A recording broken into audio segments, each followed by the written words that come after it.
attack, fast, fatal, thought impact, past painful scars. In fact, I blast tasteful bars and pass. I back up my actions, fact, don't ask, grab reactions, jacked, attack with every word, then act with class as they hear me snap. I got nothing to lose, cause I fought and felt the bruise. Now I'm not the one confused, call the shots and they produce. I ain't lost, I'm finally loose, pick a new silver excuse. I need the views to boost me to a new abuse of being used. Everybody wants a piece now, y'all can rest in peace now. You're dead to me, so peace out. Remember, you're just freaked out. Get ready for defeat now. Alrighty. Hello everybody. This is Kira's show here, and now. Whenever we last left off, quite a bit of things have happened. In the last part, Deku talked to Tony Stark. He learned that his uncle and grandfather, they stayed around after the disappearance or disappearings 5 years ago. They were among the population that remained. And Deku's grandfather died. Now, Deku, after learning this, it hit him. More than the hole he had punctured into his gut the day before. This just seemed so hard to process. Deku's been thinking about the day he gets to see them again. His grandfather and his uncle. The day the three could reunite and be a family, along with his cousin. However, now Deku knows that that day will never come. He's learned about what's happened with his grandfather, but not his uncle. He hasn't even bothered to try asking the question. He hasn't been told if his uncle is dead or not. He was just told about his grandfather, and that was the part that shook him so much.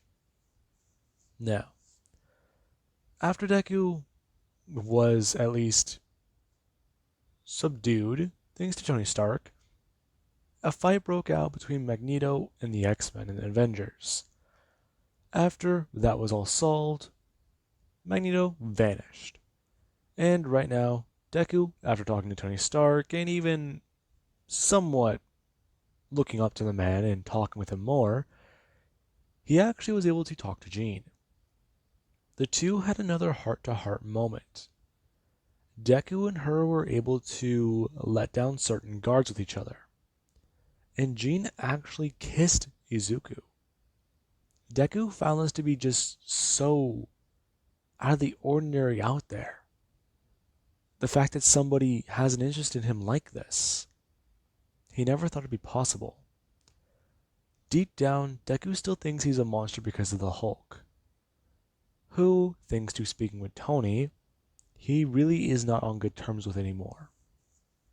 Now then, with that being said, things do somewhat start to get back to normal for our mutants. While Izuku, he still is thinking about the offer with Tony Stark, he is still trying to get back to normalcy. The conditions around the mansion have actually somewhat increased, thanks to Tony Stark even offering to pay for certain upgrades, and even having a Tony Stark security system installed inside the mansion's gate system. Thanks to this, they'll be able to easily monitor or more readily have access to whoever tries to enter the gate grounds. If something scurries in between the bars of the fence, they'll know the moment it does it. Now, thanks to this was actually able to allow Xavier to somewhat open up communication with Tony Stark. While the man may not be a mutant, he still is a very valuable ally. Humans and mutants alike do look up to the man as a hero because of the Avengers.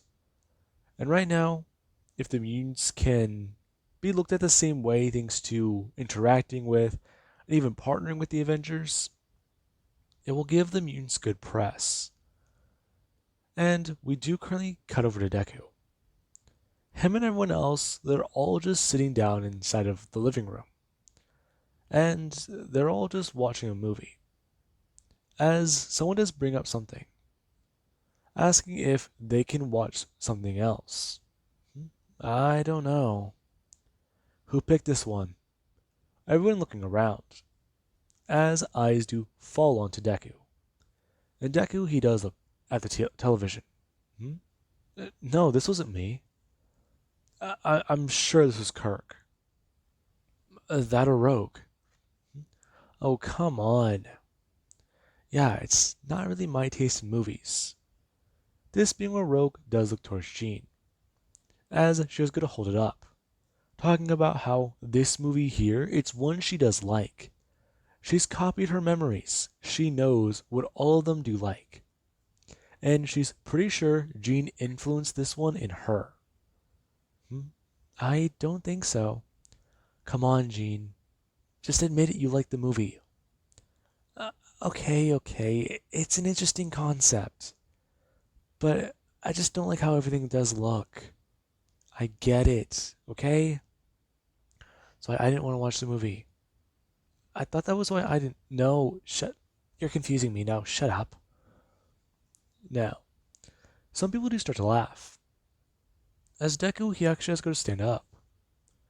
Him doing so as he does walk over and go to grab a disc that's sitting on the table. As he does go to hold it up. Okay, so what about this one? I don't know. That one doesn't look too good. Come on. You guys, I don't know. This one might be good. I mean, it's a classic, right? Yeah. But still, I think the remake is better. Uh, I mean, I don't really know.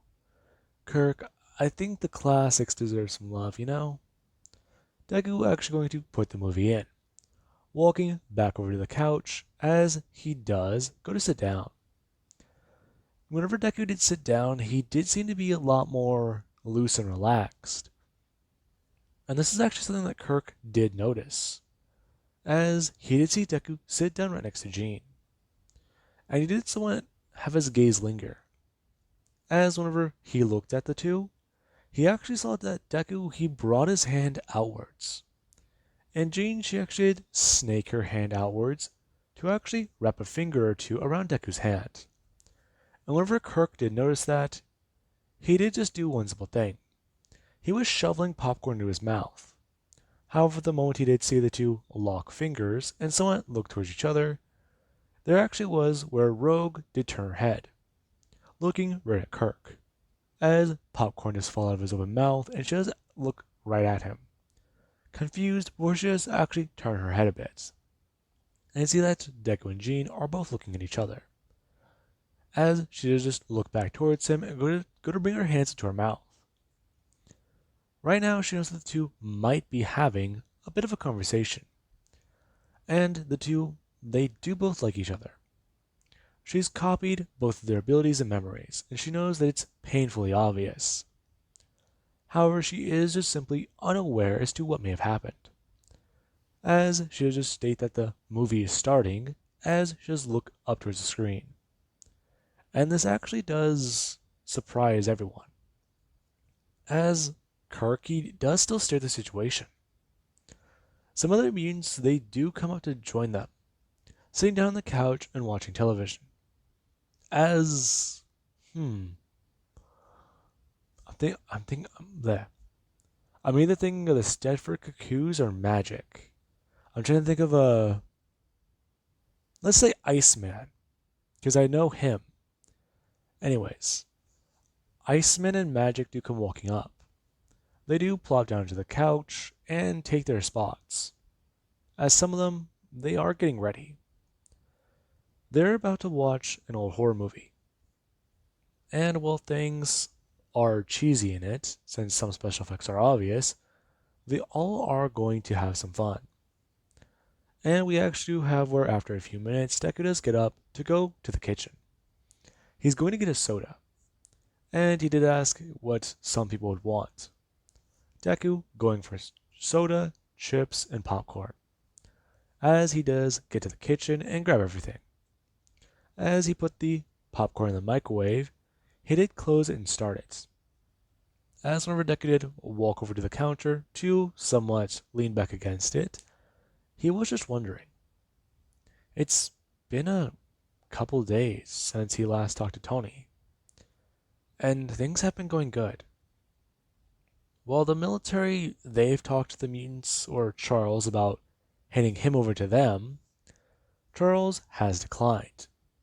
And the Avengers, they are actually behind mutants. Thanks to them revealing that simple fact, the military, they knew they had a problem on their hands. If they try to take the Hulk, they'll have to deal with him, the Avengers, and many other mutants who are all very dangerous in their own right.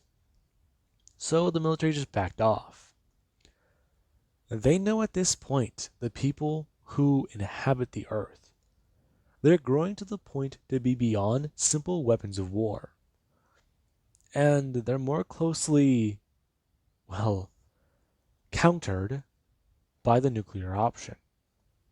And while you can't really nuke a city like New York City, thanks to the population, it is quite well aware. The government knows they're restricted by the mutants, by the simple fact that just to try to wipe them all out, many human casualties will be taken on. And they won't even really be sure if all the mutants will be taken down. It could happen again. And just a mass extinction could leave mutants to rule the earth. They're more resilient than cockroaches, and even the Hulk is proof of that. Now, as Deku is leaning against the wall, or the counter, he does think on this a bit. How many mutants really are out there? And while that thought does intrigue him, it is interrupted. Whenever Cyclops was walking to the kitchen with Wolverine, Deku actually turning to look at Cyclops. As Wolverine, he does go to grab a few beers out of the fridge and walk away, telling Scott to come back and talk to him whenever he does talk to the kid. Deku actually looking towards Wolverine as he does leave the room. And Deku, he does just stand there looking at Scott. So who are you supposed to talk to? Actually, I'm supposed to be talking to you. What? What do you mean? Well, it's come to my attention something. Really? Yes. And, well, let me just say it straight out. I'm happy for both you and Jean. Deku actually caught off guard by that. That's right. Jean is Scott's ex-girlfriend. And she did vanish. And Deku, he doesn't really know what to say. He does go to open his mouth to try and say something. However, Scott does just bring his hand up. As Deku, he does keep his mouth closed and listen.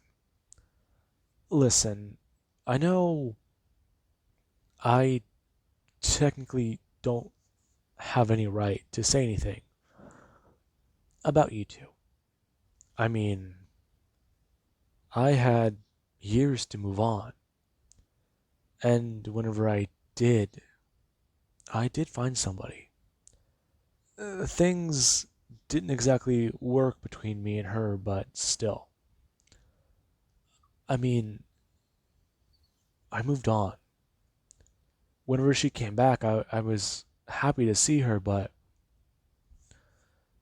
she looked just like whenever I lost her.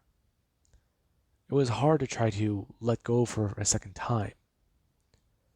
But even then, Izuku, you and her getting together, it's good. Just treat her right, alright? Deku just stunned staring at this man. The guy, he's a lot more mature than he thought. He does see the way he acts with Wolverine. The two seem like buddy-buddy, but at the same time, they both do act childish sometimes. Deku just thinks that might be because of Wolverine. I mean, he's talked to the guy, and the guy is practically immortal, along with the metal skeleton bound to him. So, Deku, he does just wait. Scott just walks away though, waving him off, saying that he does have his blessing at the least. And Deku does just sit there. as the microwave does beep and he does go to walk away. Him actually walking back to the room as he does hand the sodas off to Iceman to freeze a bit, so they're at least a lot colder to enjoy. And he does sit down with chips and popcorn for everyone else. Everyone, they're just sitting around the couch. And they're all relaxing. And this actually does help Deku. Right now, he's having fun. He's just living his life. The bad days, yeah, they're still here. He does still think about them.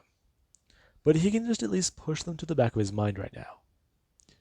He knows he doesn't want to think about them, but he still does know that they exist. He can't get rid of them. However, Deku, after everything is said and done, we do have later that night. Now, most of the adult mutants, they're not in the mansion. Some of them, they have left, while some they are hanging out.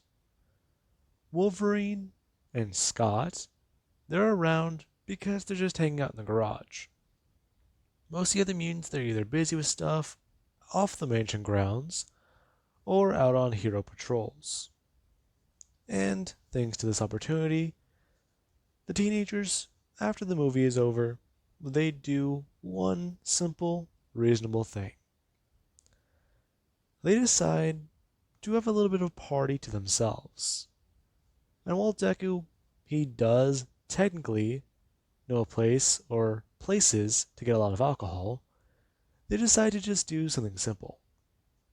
Whenever they are sneaking around and stealing some stuff from certain cabinets, Deku does find something quite interesting.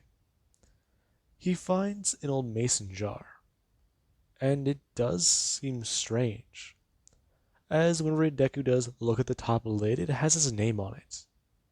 And it does take Deku a second to realize exactly what this might be. Deku, he stares at it. It's the same thing Wolverine gave him years ago. Jesus. This thing's gotta be, what, 5 years old maybe? And Wolverine still kept it? It does seem strange. And Deku, while he is staring at it, everyone they do look at him. They're kinda confused, and Deku does explain the situation.